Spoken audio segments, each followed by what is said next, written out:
Dormí en la entrada de un subte. No debí haberme quedado. No debí haber pasado la noche allí. Pero la ciudad de Nueva York te engaña cuando se pone el sol. Las luces, el ruido constante, la falsa sensación de que nunca estás completamente solo. Pensé que si encontraba un lugar resguardado del viento, podría aguantar hasta el amanecer sin problemas. No era un indigente. Me lo repetía a mí mismo mientras caminaba con la mochila a cuestas.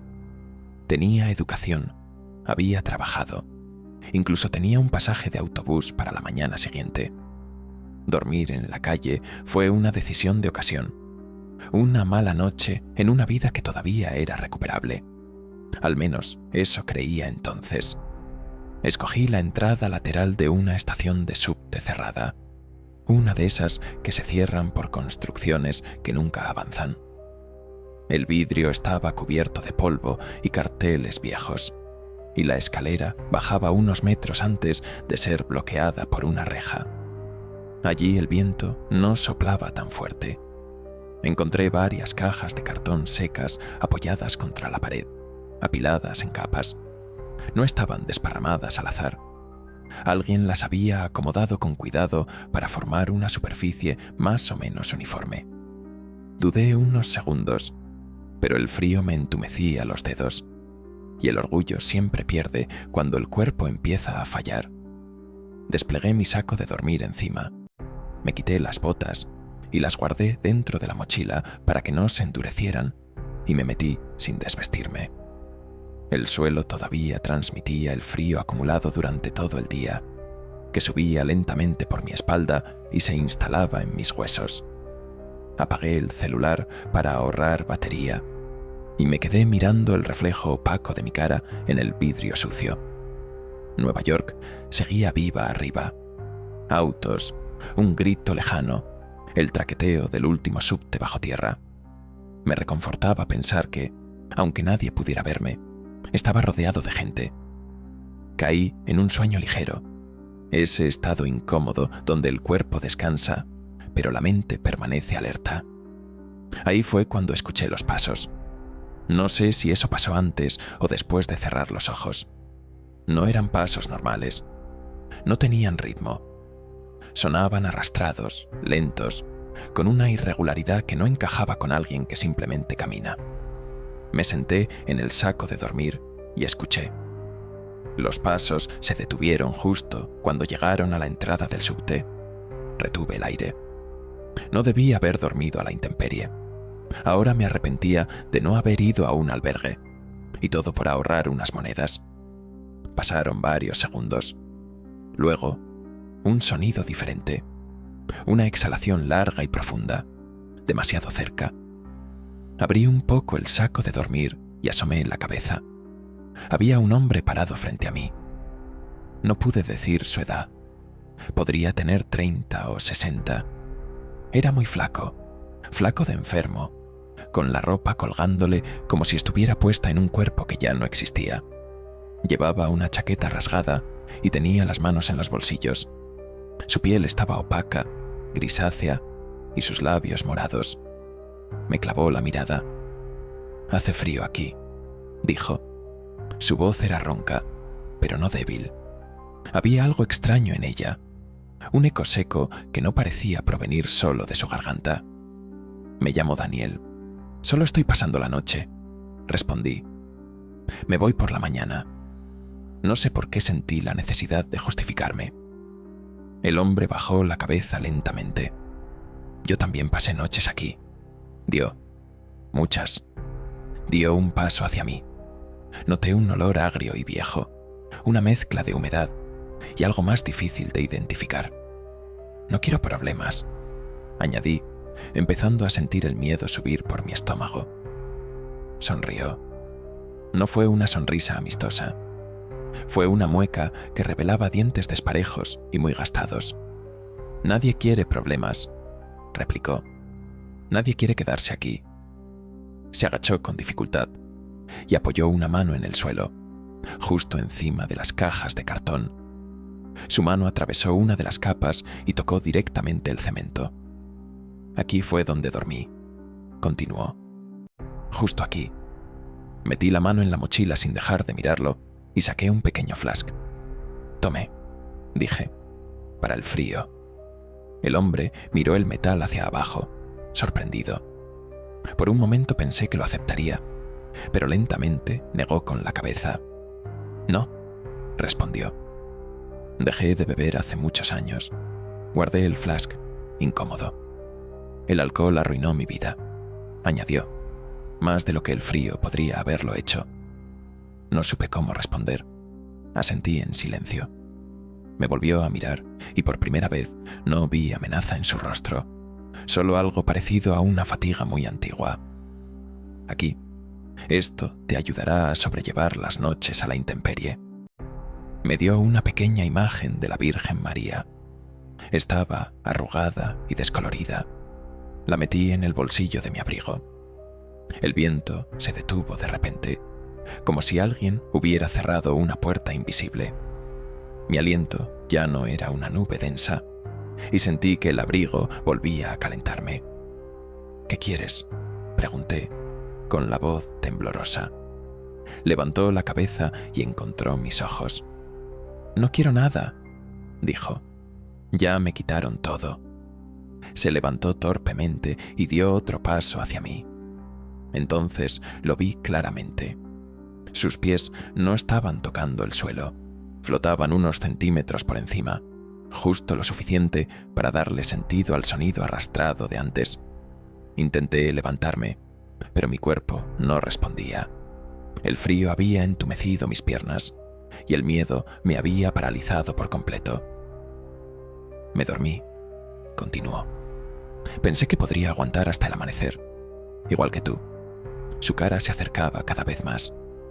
Sentí presión en mi pecho, un peso invisible que me impedía respirar con normalidad.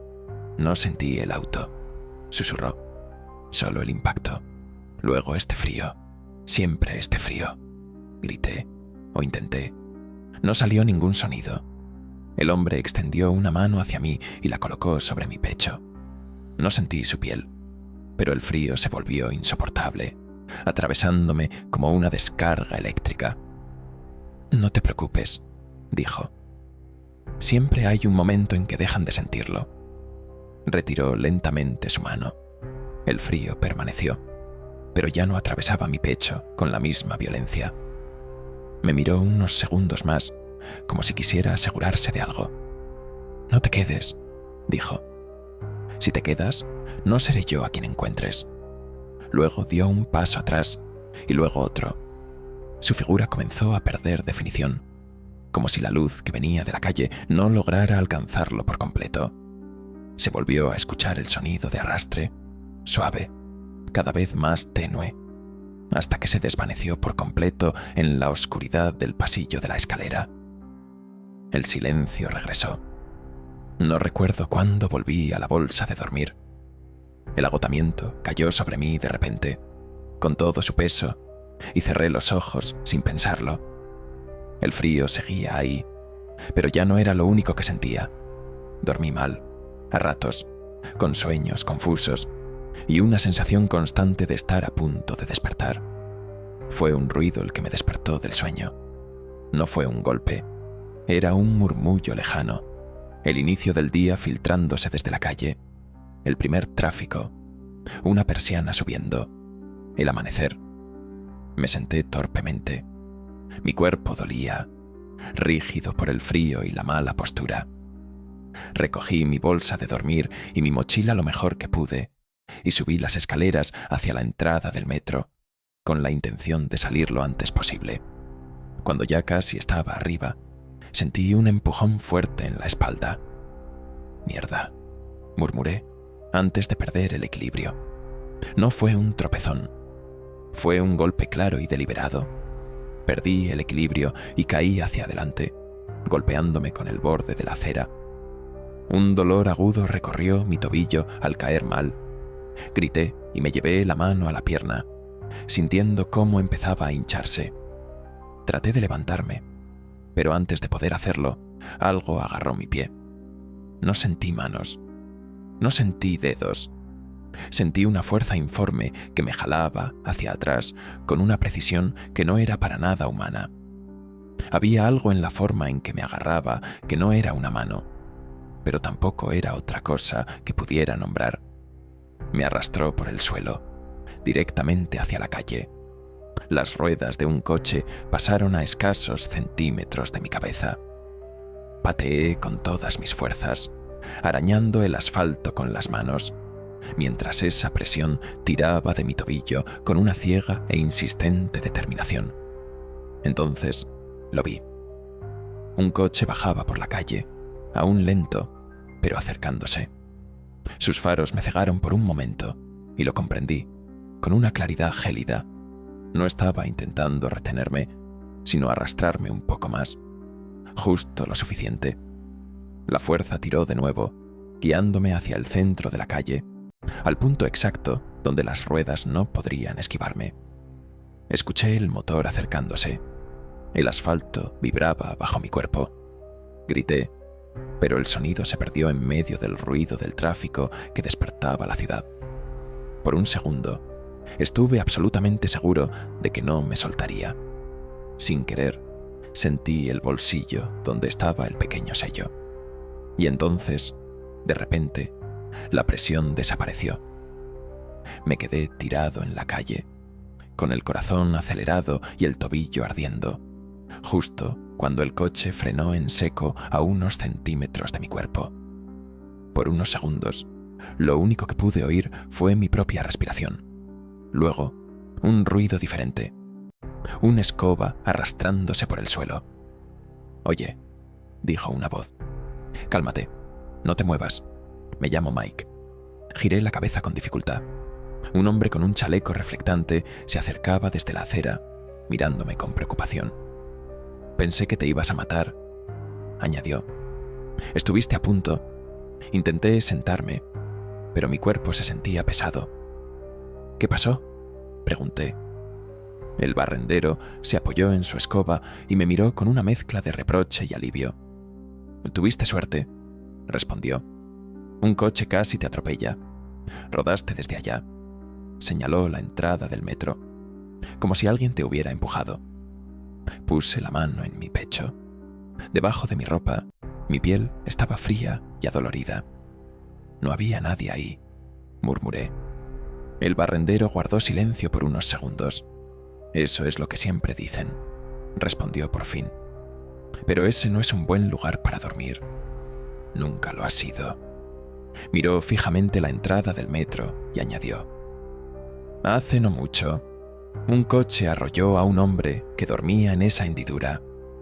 Su nombre era Walter. No le molestaba a nadie. Siempre dejaba sus cajas de cartón apiladas ordenadamente y recogía todo por la mañana antes de irse». Hizo una pausa breve. «Algunos le traíamos café cuando hacía frío. Era un buen tipo. La gente decía que estaba borracho», continuó el barrendero. «Por eso no vio el coche venir». Negué lentamente con la cabeza. «Él no bebía», dije. «Me lo dijo anoche». Mike dejó de barrer. Me miró sin sorpresa, sin incredulidad. Simplemente sostuvo mi mirada por unos segundos. «¿Entonces viste algo?», dijo. No contesté. «Escucha», agregó. «Nunca uses el alcohol para calentarte. Te engaña, te da sueño. Y luego pasa lo que pasa». Señaló con la barbilla hacia la esquina. «Ve al Joe's Diner. Está justo allí. Dile que te envía Mike. Tómate un café y unos panqueques, invitado por mí». «No es necesario», empecé a decir. Él sonrió. «Y pide un sándwich de tocino, huevo y queso», agregó. «Uno de verdad». Me quedé sin palabras. «Con eso cubres tu desayuno y tu almuerzo de hoy», dijo, tomando la escoba de nuevo. «Si en verdad quieres agradecerme». Miró hacia arriba por última vez. «Duerme en un albergue esta noche».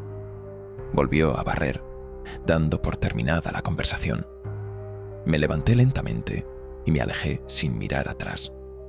Al pasar por la entrada del metro, vi las cajas de cartón de nuevo en su lugar, limpias, alineadas, esperando a que alguien más creyera que solo hacía frío. Recordé la figurita. La miré de cerca. Era la Virgen de Covadonga. Si lo que había visto era el fantasma de Walter, ¿cómo era posible que ahora lo tuviera en mis manos? ¿Qué era esa fuerza que quería lanzarme bajo las ruedas de un auto? Estoy seguro de que Walter intentó protegerme de ella,